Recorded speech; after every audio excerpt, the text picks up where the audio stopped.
Actuellement à l'hôpital après avoir provoqué un grave accident de la route, Pierre Palmade est fortement critiqué sur les réseaux sociaux pour avoir consommé de la cocaïne avant de prendre le volant. Une vidéo, prise sur le plateau de Touche pas à mon poste, où il ne semblait pas dans son état normal, vient d'ailleurs de refaire surface. Les circonstances du terrible accident de la route provoqué par Pierre Palmade se précisent.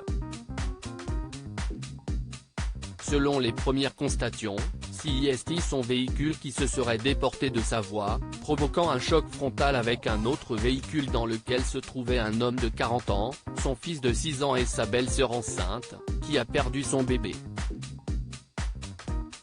La responsabilité de l'humoriste de 54 ans est engagée puisqu'il a été testé positif à la cocaïne. Une addiction dont il est atteint depuis de longues années, il avait été arrêté avec des stupéfiants pour la première fois en 1995, mais qu'il disait avoir soigné. En 2019, après une garde à vue due à des accusations de viol, il avait en effet déclaré dans les colonnes du Parisien « J'ai compris que je n'étais plus un épicurien mais un alcoolique cocaïnomane.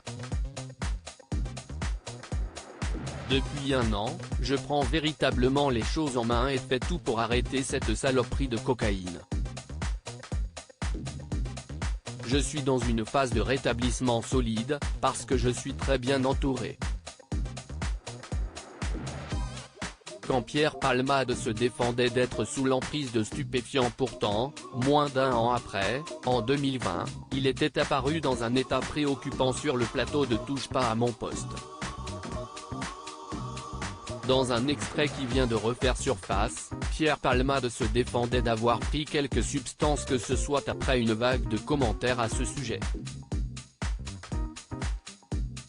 Il y a mon attaché de presse qui vient de me dire que ça tweet que je suis fatigué, défoncé, bourré depuis le début de l'émission.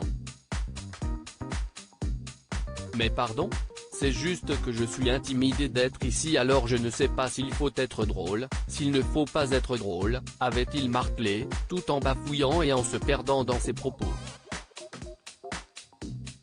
Depuis un an où j'ai parlé de mes problèmes d'alcool et de toxicomanie, dès que je fais un petit truc un peu fou, les gens se disent que je suis encore défoncé, avait ensuite ajouté le proche ami de Muriel Robin, qui s'est rendu à son chevet après l'accident, pour clore le débat.